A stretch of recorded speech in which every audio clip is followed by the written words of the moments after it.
Hello everybody. So what I want to talk about today as my vision for our school is including intervention during the school day, which can lead to success for all the students and teachers.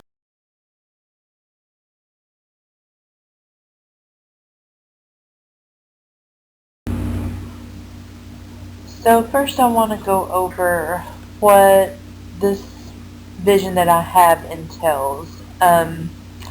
It's going to be meant for 3rd through 5th grade students, since those are the grades that do take the STAR test.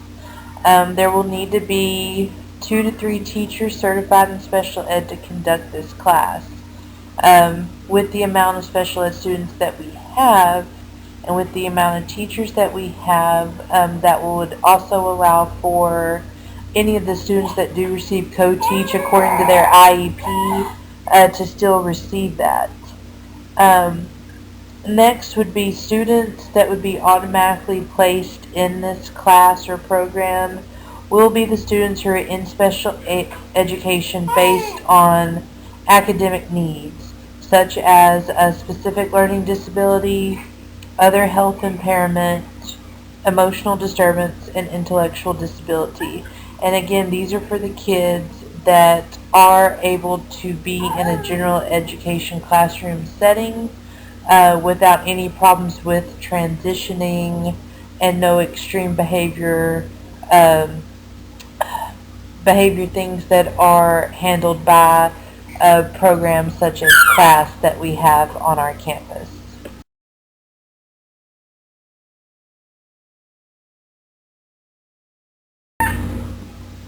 So ideally, this would be good for 30 students to be placed in this class.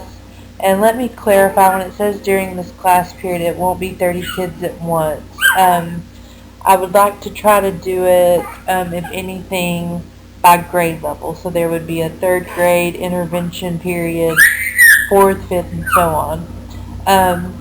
Our school does already have the appropriate material and programs available for this to work.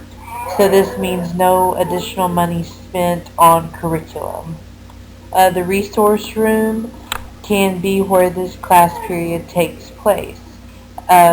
With the roommate that I have, she co-teaches, and so she is in and out of the classroom, so it should not be a problem. Um, for the special ed students, this time will be able to count as their time that's required according to their IEP. Now, something to note, time might have to be adjusted on their IEP to fit the same amount of time that their class period ends, so that all legal issues can be backed up and documented. This will give the general education teachers, make them able to spend time with their higher students so they can improve and make progress as well, like we're wanting them to. So I do have experience with this program at a previous district that I've been at, and there are some similarities with this. They were both Title I campuses.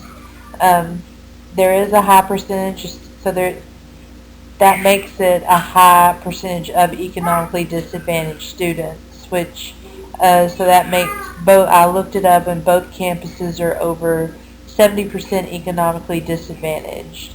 They also contain a majority of traditionally minority students. The difference is my previous district was 94% Hispanic, and our school, I want to say, is around, last time I checked, was around 60 to 70% African American. So that's the only difference.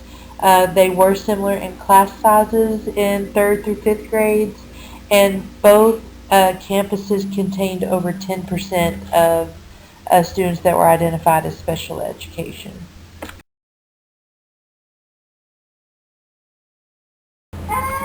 Okay, so to get into the data and talking numbers, this first set of number, if you see the note right above the heading, This is after just half a school year of implementing the program. So for the star percent at approaching grade level, and I know we want to focus on the meets or masters, but especially for the special ed kids that have not passed, this will count seriously for their our progress scores. So in reading, in 2016, when they did not have the program at all, they were at 52%. In 2017, they were at 57%. In math, 2016, they were at 51%, and in 2017, they were at 55%. At meets grade level, there wasn't, these numbers might not look good, but again, with the amount of special education students that we had with the approaching, that did play a big part. But in 2016, reading was at 15%. In 2017, it was at 14%. And math, 2016 and 17, they both remained at 17%.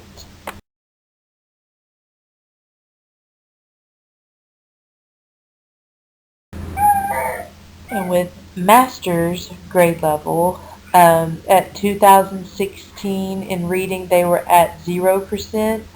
In 2017, they went to 5%.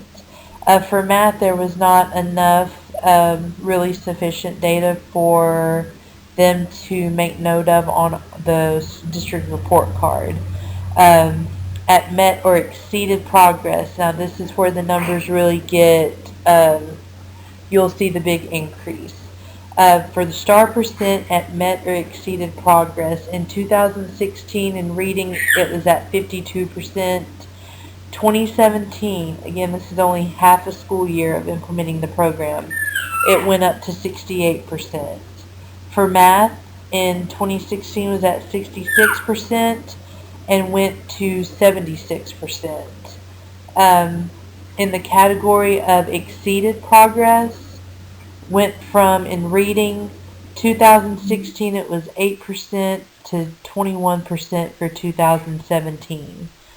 Which is huge with considering it was a highly Hispanic populated district. And with math, it went from 10% in 2016 to 11% in 2017. And this next set of numbers is after a full year of the implemented program.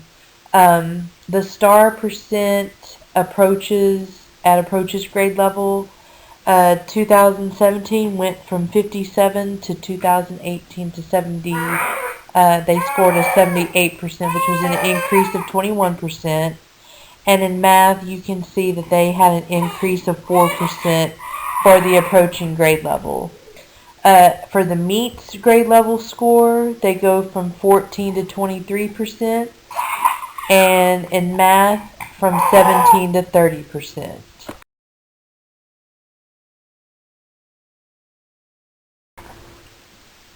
And then for the master's grade level in reading, they went from 5 to 9%. And in math, which is where they had no data in 2017, they went up to 10%. Okay, and so for the academic growth category, and note that this is when TEA had changed the grading categories and how they did it. But from the report from the previous year of when they only did it for half the school year, the intervention program, reading there was a growth of 38 points, and math had a growth of 56.5 points.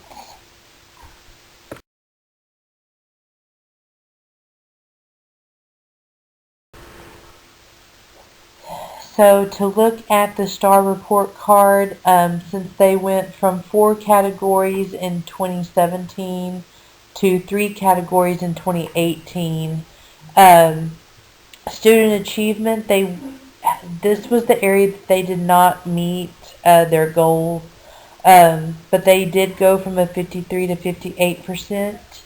School progress, again, really big with the amount of special education students they had. They went from a score of 42 to 86, so that's more than twice of that score. And with closing the gaps, another big deal, even if our SPED kids do not pass, but they get the approaching, this is where it will help. In 2017, they scored a 23 in that. In 2018, after a full year of the implemented program, they scored a 73.